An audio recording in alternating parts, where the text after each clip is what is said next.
कल महाराष्ट्र के पालगंज में हुई संतों की निर्मम हत्या चिंता का विषय बन गई, जिस पर सरकार और देश की पूरी तरह से निगाहें गड़ी हुई हैं।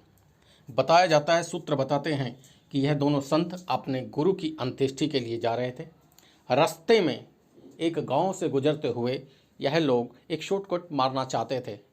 बताया जाता है कि वहीं पर इन लोगों को चोर समझकर इन पर हमला कर दिया गया, जिसमें यह दोनों पहले बुरी तरह से घायल हुए। इतने में भी पुलिस इन्हें नहीं बचा पाई और पुलिस भी तमाशबीन बनकर देखती रही। पुलिस अपनी ही जान बचाकर इधर उधर भाग रही थी। यह दोनों संत अपने आप को बचाने के लिए हाथ जोड़ रहे थे और अपने सभी साथियों को भी बचाने की चेष्टा कर रहे थे, परंतु भीड़ ने जरा भी उन पर दया नहीं की और डंडों और पत्थरों से इन दोनों की निर्मम हत्या कर दी। इस हत्या में 110 लोगों को गिरफ्तार कर लिया गया है और यह बर्बरता लगभग घंटों चलती रही। सूत्रों की माने तो 200 से अधिक लोग मिलकर अचानक सड़कों पर आ गए, जहां एक और लॉकडाउन था, पर ऐसे में ये लोग कहां से सड़कों पर आ गए। 200 से अधिक लोग मिलकर इस हत्या को कैसे अंजाम दे देते हैं, ये चिंता का विषय है। के बाद भारत के समस्त संतों में रोष है, सभी इसका विरोध कर रहे हैं। भगवान महादेव शिव और जगत जननी मां जगदम्बा के चरणों में नमन करते हुए मैं यति नरसिंहानंद सरस्वती अभी 16 अप्रैल को जो जघन्य हत्याकांड 2 संतों का, जूना अखाड़े के 2 वृद्ध संतों का और उनके साथ उनके चालक का, जो मुंबई महाराष्ट्र के पालघर के पास कासा गांव में जो ये हत्याकांड हुआ है, ये बहुत निर्मम हत्याकांड है और इस पे संवेदना व्यक्त करने के शब्द नहीं है मेरे पास, लेकिन एक आक्रोश मेरे मन में है। नमस्कार, जय सिया राम। मुंबई के पालघर क्षेत्र में 2 संत और एक उनका वाहन चालक जो सूरत जा रहे थे, उनके महात्मा यानी उनके गुरु की मृत्यु हो गई थी और उनके अंतिम संस्कार कार्यक्रम में वो जा रहे थे।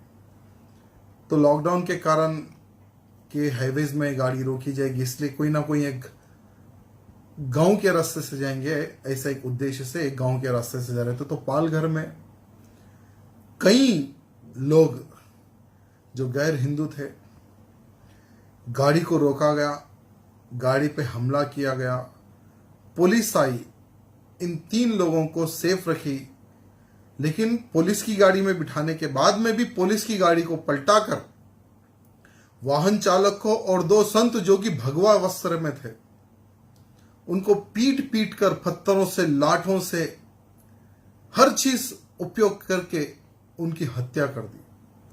तकरीबन 100 से अधिक लोगों के ऊपर केस बुक हुआ, ऐसा मीडिया के माध्यम से पता चल रहा है। लेकिन उन लोगों को मैं पूछना चाहूंगा, जो लोग पत्थर फेंक रहे थे, लाठी चला रहे थे, क्या भगवा वस्त्र उनको नहीं दिखा? क्या उस भगवा वस्त्र में क्या चोर दिख रहे थे वो लोग?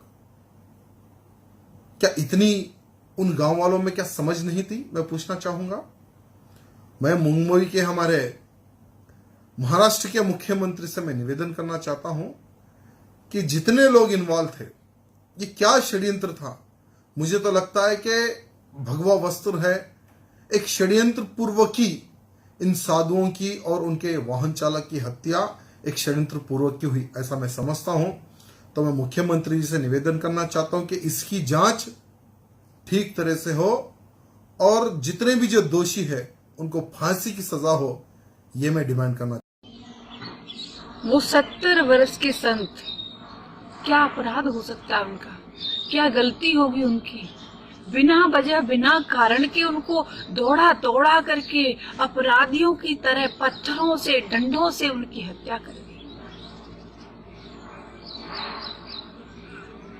पुलिस ने भी उनको नहीं बचाया और मैंने खुद देखा, आप भी उसे देखोगे कि पुलिस उनको छोड़ देती है भीड़ के बीच में। क्यों छोड़ा पुलिस ने? इतनी भीड़ होने के बाद भी, डंडे ले करके बाहर खड़े, उसके बाद भी पुलिस जाती है और पुलिस का एक कर्मचारी जाकर के बाहर छोड़ आता है उनको। ये हमारे लिए बड़े शर्म की बात है, बड़ी निंदा की बात है, बड़े कष्ट की बात है। हमारी बात महामंत्री से हुई है, सभी पदाधिकारियों से हुई है, सब उत्तेजित हैं। 3 तारीख के बाद हम लोग प्रयास करेंगे कि सबको एक साथ ले करके महाराष्ट्र सरकार को घेरेंगे, कूच करेंगे और कार्रवाई की मांग करेंगे, नहीं तो जबरदस्त वहां आंदोलन करेंगे, सरकार के खिलाफ आंदोलन चलाएंगे। अच्छा, जो दोषी हैं उनको क्या करना चाहिए? हम फांसी। मित्रों नमस्कार।